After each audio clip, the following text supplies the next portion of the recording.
यार अगर तुम चाहते हो कि तुम्हारे सीडीएस के एग्जाम में साइटोलॉजी या सेल बायोलॉजी या जिसको कोशिका विज्ञान हम कहते हैं उससे तुम्हारा एक भी क्वेश्चन मिस ना हो, तो ये लेक्चर तुम्हारा मोस्ट इंपॉर्टेंट लेक्चर है। देखो मैं कहता नहीं हूं तुमसे कि मोस्ट इंपॉर्टेंट लेक्चर कौन सा है या कौन सा लेस इंपॉर्टेंट है, बट आज जब मैं कह रहा हूं तो ये मोस्ट इंपॉर्टेंट लेक्चर है, क्योंकि इसमें से आपको क्वेश्चन जरूर से जरूर मिलने वाला है।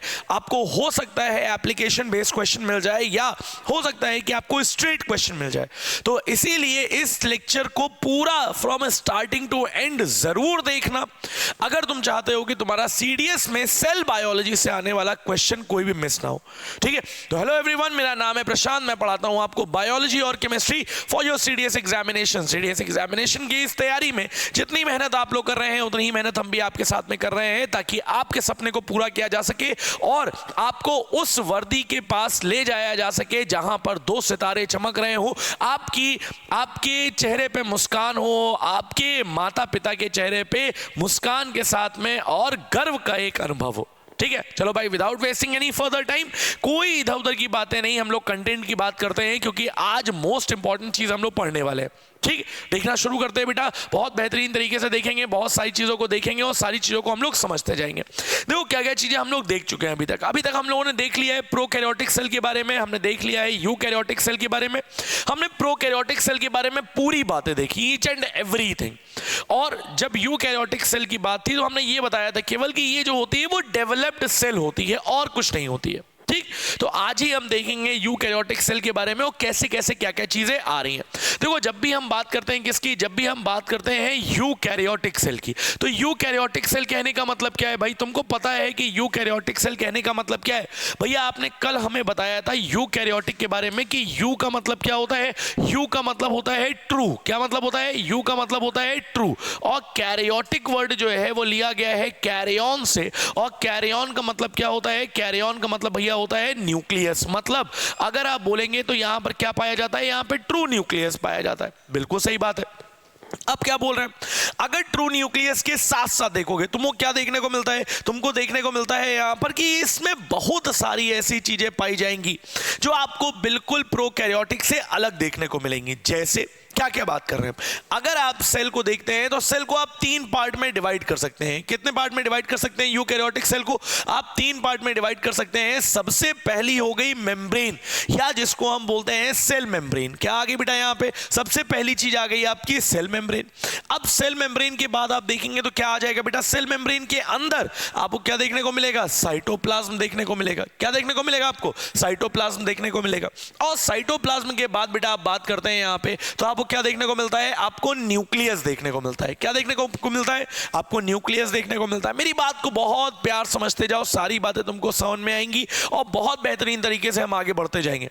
अब समझो यहां पे जब हम बात करते हैं किसकी, जब हम बात करते हैं प्लांट सेल की और जब हम बात करते हैं एनिमल सेल की, तो दोनों में क्या डिफरेंस आता है? जब आप बात करते हैं यहां पे सबसे पहली चीज दैट इज सेल मेम्ब्रेन की, तो बेटा सेल मेम्ब्रेन में आपको क्या देखने को मिलता है? जब आप प्लांट की बात करते हो, जब आप प्लांट की बात करते हो तो प्लांट में आपको क्या देखने को मिलेगा? प्लांट में आपको सेल वॉल देखने को मिलती है। क्या देखने को आपको मिलती है? आपको सेल वॉल देखने को मिलती है।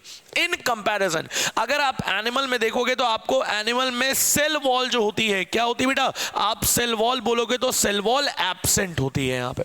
फिर से मैं बोल रहा हूं, अगर आप प्लांट की बात करते हो तो प्लांट में आपको सेल वॉल तो दिखेगी ही दिखेगी, उसके साथ ही साथ में आपको और क्या दिखता है यहां पे? यहां पर आपको सेल मेम्ब्रेन भी दिखती है। मतलब भैया आप ये कहना चाहते हैं कि सेल वॉल और सेल मेम्ब्रेन दोनों पाई जाएगी? हाँ बिल्कुल। बट एनिमल में आप देखते हैं तो एनिमल में आपको सेल वॉल नहीं देखने को मिलती है, आपको केवल और केवल देखने को मिलती है सेल मेम्ब्रेन। समझ में आ गई बात? सेल मेम्ब्रेन देखने को मिलेगी। मेरी बात को बहुत ध्यान समझते जाना, सारी बातें तुमको समझ में आएंगी और कोई कंफ्यूजन नहीं होगा। अब क्या बात कर रहे हैं, फिर से बहुत ध्यान समझो मेरी बात। अब आप बोल रहे हैं सेल वॉल और सेल मेम्ब्रेन, तो भैया सेल वॉल और सेल मेम्ब्रेन कैसे? हम सिंपल सी बात बोलते हैं कि तुमने क्या किया, तुमने यहां पर ये एक सेल बनाया ऐसे और ये हो गया तुम्हारा सेल वॉल, और या ऐसे ना बना करके यार तुम अगर इसको इस तरह से बनाते हो, कैसे बनाते हो, अगर तुम इसको इस तरह से बनाते हो प्लांट सेल को, तो ये क्या हो गया बेटा, ये हो गया बाहर की सेल वॉल। और इसके बाद आप बोलेंगे तो अंदर आपको क्या देखने को मिल रहा है बेटा, अंदर आपको देखने को मिल रहा है इस तरह से सेल मेम्ब्रेन। क्या देखने को आपको मिल रहा है, इस तरह से आपको सेल मेम्ब्रेन देखने को मिल रहा है। देखो है कि नहीं, यहां पर सेल मेम्ब्रेन आपको देखने को मिल रहा है। अब मैं क्या बोल रहा हूं, मेरी बात को बहुत प्यार समझना। बाहर की अगर आप सेल वॉल की बात करेंगे, किसकी बात करेंगे बेटा, अगर आप सेल वॉल की बात करते हैं तो सेल वॉल क्या होती है बेटा, सेल वॉल जो होती है वो आपकी फुल्ली परमिएबल होती है। क्या होती है, फुल्ली परमिएबल होती है। अब आप कहेंगे कि भैया इसका क्या मतलब है, फुल्ली परमिएबल कहने का क्या मतलब है। फुल्ली परमिएबल कहने का सिंपल सा मतलब है कि जब भी आप बात करते हैं किसकी, जब भी आप बात करते हैं परमिएबिलिटी की, किसकी बात करते हैं बेटा, जब भी आप बात करते हैं परमिएबिलिटी की, या जिसको हम बोलते हैं पारगम्यता। अगर आप पारगम्यता परमिएबिलिटी की बात करेंगे तो हमको सिंपल सी बात समझ में आती है कि परमिएबिलिटी जो होती है वो 3 तरह की होती है। कितने तरह की होती है बेटा, 3 तरह की होती है। अब वो 3 तरह कौन कौन सी है, सबसे पहली आती है जिसको हम क्या बोलते हैं, सिंपल सी बात, सबसे पहला आएगा जिसको हम क्या बोलेंगे बेटा, जिसको हम बोलते हैं परमिएबल या फुल्ली परमिएबल। क्या बोलेंगे हम, परमिएबल, या हम बोलते हैं बेटा इसको हम क्या बोलते हैं, इसको हम बोलते हैं फुल्ली परमिएबल। अब फुल्ली परमिएबल कहने का मतलब क्या है, फुल्ली परमिएबल कहने का सिंपल सा मतलब है कि जब भी आप बोलेंगे तो यहां पर ये पूरी तरह से क्या हो जाएगी बेटा, पूरी तरह से परमिएबल। या अगर हम बोलते हैं सॉल्यूशन की बात, तो सॉल्यूशन में आपको पता है 2 चीजें आती हैं, एक आता है सॉल्यूट और एक आता है सॉल्वेंट। मतलब एक आएगा विलेय और एक आएगा विलायक, होता है ना, दोनों को मिला करके हम विलेन बोलते हैं। यहां पे जो विलेय होता है वो सॉल्यूट और विलायक जो होता है वो सॉल्वेंट होता है। मतलब एक घोलने वाला है और एक घुल जाएगा। अब मैं क्या बोल रहा हूं, फिर से समझो इस बात को। अगर तुम बात करते हो सॉल्यूशन में और एक मेम्ब्रेन यहां है, अगर मैंने बोला इधर सॉल्यूट और सॉल्वेंट और दोनों पास हो जा रहे हैं एक से दूसरे साइड में, तो इसको हम क्या बोलेंगे बेटा, इसको हम बोलेंगे फुल्ली परमिएबल। क्या बोलेंगे हम इसको हम बोलेंगे फुल्ली परमिएबल।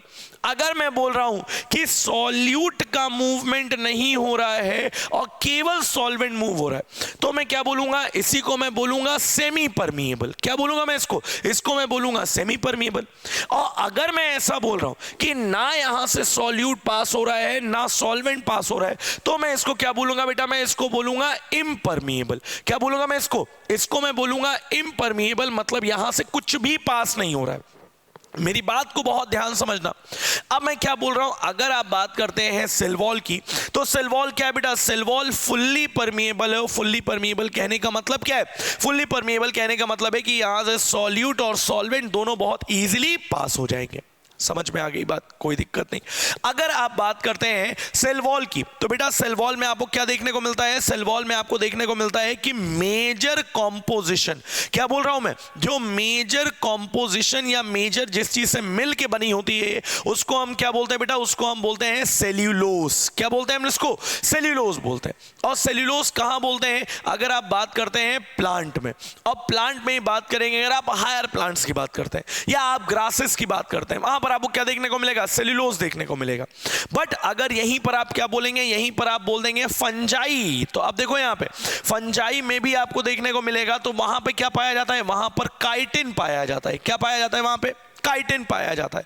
फिर से मैं बोल रहा हूं, अगर आप एल्गी की बात करते हो तो एल्गी में क्या पाया जाता है बेटा, एल्गी में पाया जाता है यहां पर पेक्टिन। क्या पाया जाता है यहां पे, पेक्टिन। और अगर आप बोलेंगे यहीं पर आप किसकी बात करते हैं, बैक्टीरिया की बात करते हैं, तो बैक्टीरिया में आपको क्या देखने को मिलता है बेटा, बैक्टीरिया में आपको देखने को मिलता है यहां पर पाया जाता है पेप्टाइडोग्लाइकैन।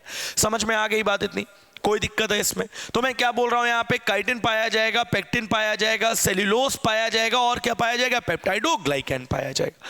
क्या बेहतरीन तरीके से समझ में आ गई बात। अब मैं क्या बोल रहा हूं, फिर से बहुत ध्यान समझिएगा।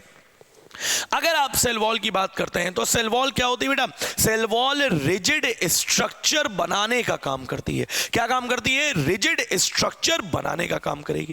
कोई कंफ्यूजन नहीं होगा इसमें, सारी बातें तुमको समझ में आएंगी और सारी बातें हम लोग करते जाएंगे। जल्दी से लिखो एक बार, और एक घूंट पानी पीने के बाद बेटा हम लोग फिर से आ गए हैं अपनी बातों को करने के लिए। ये बातें समझ में आई नहीं है ये क्या हो गया बेटा, ये आपकी जनरल सी बात हो गई किसके बारे में, ये जनरल सी बात हो गई आपकी सेल वॉल के बारे में। अब क्या देख रहे हैं हम लोग, बहुत ध्यान समझिएगा मेरी बात को, हटाएं इसको, अब इसको हटाएं या इसका आप स्क्रीनशॉट ले लीजिए, हम आगे बढ़ जा रहे हैं बहुत तेजी से। अब देखो इसके बाद हम लोग बढ़ते हैं तो हमको क्या देखने को मिलता है भाई, सेल वॉल हमको समझ में आ गई, पूरी तरह समझ में आ गई। अब हम क्या देख रहे हैं, हम लोग देखने जा रहे हैं बेटा दूसरी चीज के बारे में जिसको हम क्या बोलते हैं, जिसको हम बोलते हैं सेल मेम्ब्रेन। क्या बोलते हैं इसको हम लोग, इसको हम बोलते हैं सेल मेम्ब्रेन। मेरी बात को बहुत प्यार समझना, मेरी बात को बहुत ध्यान समझना, तुमको सारी बातें समझ में आएंगी A to Z और आप बेहतरीन तरीके से अपनी चीजों को लेकर के आगे बढ़ पाएंगे।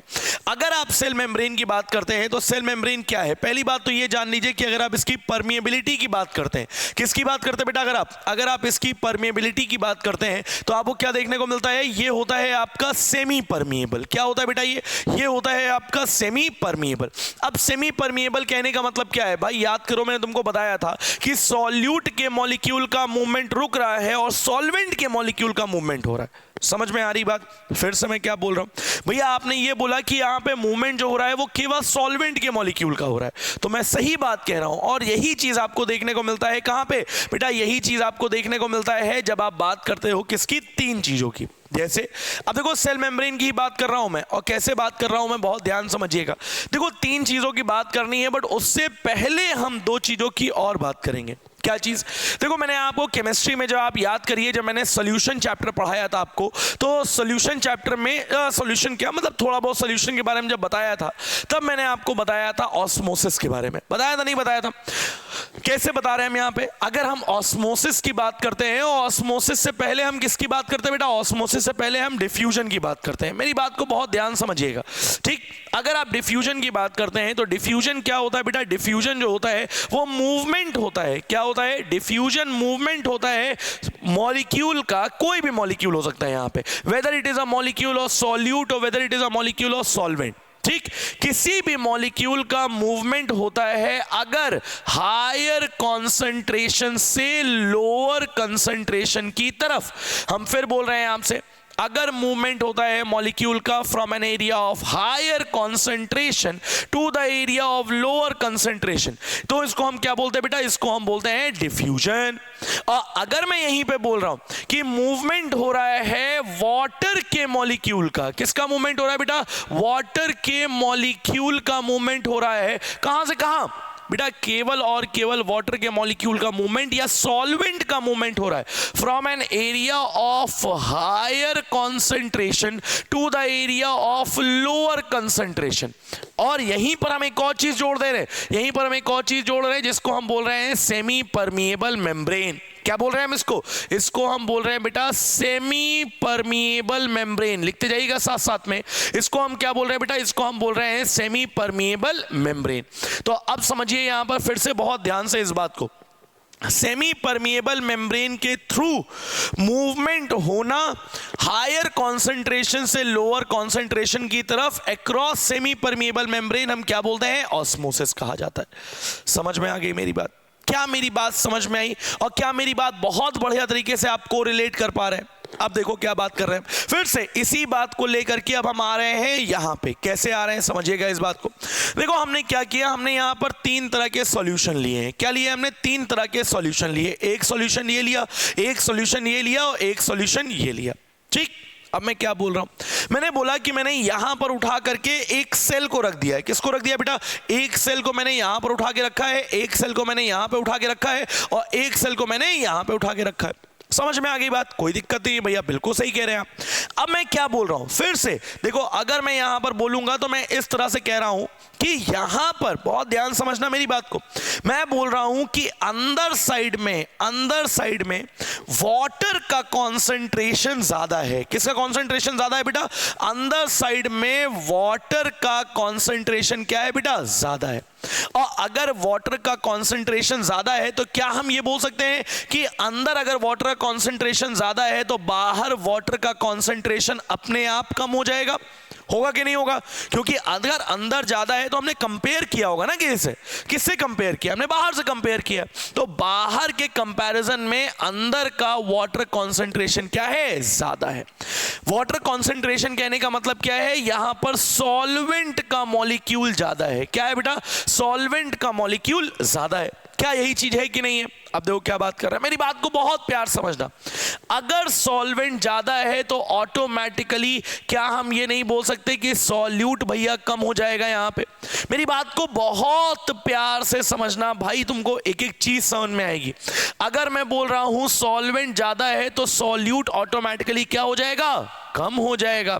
और अगर सॉल्यूट ऑटोमेटिकली कम हो जाएगा तो क्या हम ये तुमसे बोल सकते हैं, एक मिनट रुक जाओ भैया इसको हटा देते हैं, क्या हम ये बोल सकते हैं कि अगर सॉल्यूट बाहर कम है तो यहां पर सॉल्यूट क्या हो जाएगा? सॉल्यूट ज्यादा हो जाएगा।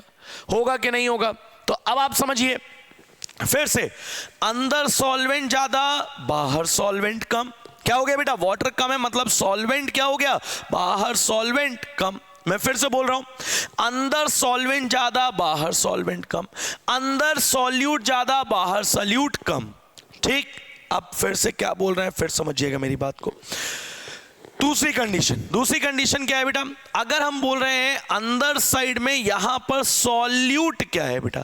अंदर साइड में सॉल्यूट ज्यादा पाया जा रहा है और सॉल्वेंट क्या हो जा रहा है? सॉल्वेंट कम हो जा रहा है। ठीक, और बाहर साइड में क्या है? जस्ट इसका उल्टा।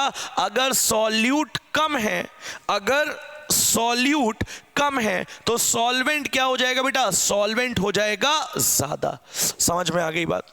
कोई दिक्कत नहीं होनी चाहिए, कोई दिक्कत कोई परेशानी नहीं होनी चाहिए। और तीसरी कंडीशन में क्या बोल रहा हूं, यहां पर और बाहर, यहां पर कॉन्सेंट्रेशन कैसा है बेटा? कॉन्सेंट्रेशन सेम है। यहां पर ही मैं बोल रहा हूं तो यहां पर क्या है? कॉन्सेंट्रेशन सेम है। मेरी बात को बहुत प्यार समझना, सारी बातें तुमको समझ में आएंगी, कोई कंफ्यूजन नहीं होगा, कोई दिक्कत नहीं होगी। समझ में आ गई बात? तो अब मैं क्या बोल रहा हूं, यहां पर आपने बोला, अभी देखो अब आप किसकी बात कर रहे हैं? अब आप ऑस्मोसिस की बात कर रहे हैं। और याद रखिएगा इस बात को कि ऑस्मोसिस में वाटर का मूवमेंट होता है कहां से कहां? From an area of higher concentration to the area of lower concentration. यही होता है नहीं होता है? From an area of higher concentration to the area of lower concentration होता है। अब देखो वाटर कहने का मतलब क्या है? वाटर कहने का मतलब है सॉल्वेंट। तो हम ये भी बोल सकते हैं कि सॉल्वेंट का मूवमेंट हायर से लोअर। देखो कहां सॉल्वेंट है, अगर आप यहां पर देखेंगे तो सॉल्वेंट कहां ज्यादा है? सॉल्वेंट भैया अंदर ज्यादा है, मतलब सॉल्वेंट का मूवमेंट बाहर, अंदर से बाहर हो जाएगा। बिल्कुल अंदर से बाहर होगा। ये देखो अंदर से क्या हो गया? बाहर हो गया। अब हम यहां पर बोल रहे हैं तो सॉल्वेंट का कॉन्सेंट्रेशन कहां ज्यादा? बाहर ज्यादा। और अगर अंदर आप देख रहे हैं तो अंदर कम है, तो क्या सॉल्वेंट अंदर मूव करेगा? बिल्कुल भैया सॉल्वेंट अंदर मूव करेगा। क्या करेगा? बिल्कुल सॉल्वेंट क्या हो जाएगा? सॉल्वेंट अंदर मूव करेगा। अब मैं क्या बोल रहा हूं, अगर मैं तीसरी बात बोलता हूं तो यहां पर सॉल्वेंट और सॉल्यूट दोनों सेम है, तो मैं बोलूंगा यहां पर कि भैया यहां पर मूवमेंट जो होगा वो नो मूवमेंट होगा, या हम बोलते हैं कि नेट मूवमेंट जो हो जाएगा वो क्या हो जाएगा? वो जीरो हो जाएगा। समझ में आ गई बात? तो हम क्या बोल रहे हैं यहां पर आपका नो मूवमेंट हो जाएगा, कोई दिक्कत इसमें? अब समझिएगा, यहां पे जहां पर पानी बाहर आ रहा है, या आप ऐसे समझिए जहां पर बाहर सॉल्यूट का कॉन्सेंट्रेशन ज्यादा, उसको हम क्या बोलते हैं बेटा? उसको हम बोलते हैं हाइपरटोनिक सॉल्यूशन। क्या बोलते हैं इसको हम लोग? इसको हम बोलते हैं बेटा हाइपरटोनिक सॉल्यूशन। समझ में आ गई बात? जहां पर सॉल्यूट का कंसंट्रेशन बाहर कम, वहां पर हम क्या बोलते हैं बेटा? ये होता है आपका हाइपोटोनिक सॉल्यूशन। क्या है बेटा? ये है आपका हाइपोटोनिक सॉल्यूशन। समझ में आ रही बात? और जहां पर आपको देखने को मिल रहा है कि दोनों कॉन्सेंट्रेशन सेम, वहां पर क्या है बेटा? वहां पर है ये आइसोटोनिक सॉल्यूशन। समझ में आ गई बात? कोई दिक्कत इसमें?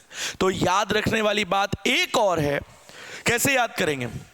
जिस टाइम पे तुम हाइपर होगे उसी टाइम पे वो क्या हो जाएगी? एक्स हो जाएगी। भैया सुनने में तो बड़ी खतरनाक सी बात लग रही है, फिर बताइए। जिस टाइम पे तुम हाइपर होगे वो क्या हो जाएगी? वो एक्स हो जाएगी। भैया ये कैसी बातें कर रहे हैं आप? ये कैसी बातें कर रहे हैं आप? ये तो हमको अच्छी नहीं लगी बात, पर समझो याद करने का तरीका। अगर आप हाइपरटोनिक सॉल्यूशन की बात करते हैं तो उसमें क्या होता है बेटा? उसमें पानी बाहर निकलता है, और जब पानी बाहर निकलता है तब इसी को हम क्या बोलते हैं? इसी को हम बोलते हैं एक्स ऑस्मोसिस। क्या बोलते हैं इसको हम लोग? इसको हम बोलते हैं एक्स ऑस्मोसिस। समझ में आ गई बात? जहां पर आप देखेंगे कि पानी अंदर जा रहा है, अगर आप हाइपो हो गए तो लड़ाई क्या हो जाएगी? एंड। कोई दिक्कत नहीं भैया, ये तो आप बड़ी डीप बातें कर रहे हैं। फिर समझो मेरी बात, अगर तुम हाइपर हुए तो वो क्या हो जाएगी? एक्स। और अगर तुम हाइपो हुए तो लड़ाई क्या हो जाएगी? एंड। और एंड से ही बेटा आता है क्या? एंड से ही आता है एंड ऑस्मोसिस। समझ में आ गई बात? तो हाइपरटोनिक सॉल्यूशन में क्या होगा बेटा? एक्स ऑस्मोसिस होगी, और हाइपोटोनिक सॉल्यूशन में क्या होगा आपका? एंड ऑस्मोसिस होगी। और फिर से हम बात करते हैं क्या, अगर आप बात करते हैं आइसोटोनिक सॉल्यूशन में, तो यहां पर क्या होगा बेटा? यहां पर आपकी नो ऑस्मोसिस होगी। समझ में आ गई बात? ये क्या होगा बेटा? नो ऑस्मोसिस होगी। तो देखो भैया, यहां तक हम लोगों ने बेहतरीन तरीके से क्या देखा। अब देखो, ये थोड़ा सा कॉन्सेप्ट ऐसा है कि इसको पचाने में आपको थोड़ा टाइम लगेगा। हाइपरटोनिक सॉल्यूशन में क्या होता है, हाइपोटोनिक सॉल्यूशन में क्या होता है, आइसोटोनिक सॉल्यूशन में क्या होता है, सेल वॉल किसकी बनी होती है, सेल मेम्ब्रेन किसकी बनी होती है, इन सब के बारे में आप देखिए बहुत बढ़िया तरीके से। और देखने के बाद इसको लर्न करिए। लर्न करने के बाद भैया थोड़ा सा जीवन में उतार लीजिए। जीवन में उतारने का मतलब कि जितनी भी चीजें हैं, जब आप एग्जाम दे जा करके, तो आपके दिमाग में रहे, आप बेहतरीन तरीके से अपनी चीजों को लिख पाएं, अपनी चीजों को समझ पाएं और आगे बढ़ पाएं। ठीक है, तो मिलते हैं हम लोग नेक्स्ट लेक्चर में। बहुत इंपॉर्टेंट चीजों को लेकर के हम लोग बढ़ेंगे आगे, और बहुत बढ़िया तरीके से हम लोग चीजों को देखते जाएंगे। तो मिलते हैं बस नेक्स्ट लेक्चर में। तब तक के लिए घर पे रहिए, खुश रहिए, सेफ रहिए, अपना और अपने माँ बाप का हद से ज्यादा, खुद से ज्यादा और सबसे ज्यादा ध्यान रखिए। Thank you so much. जय हिंद।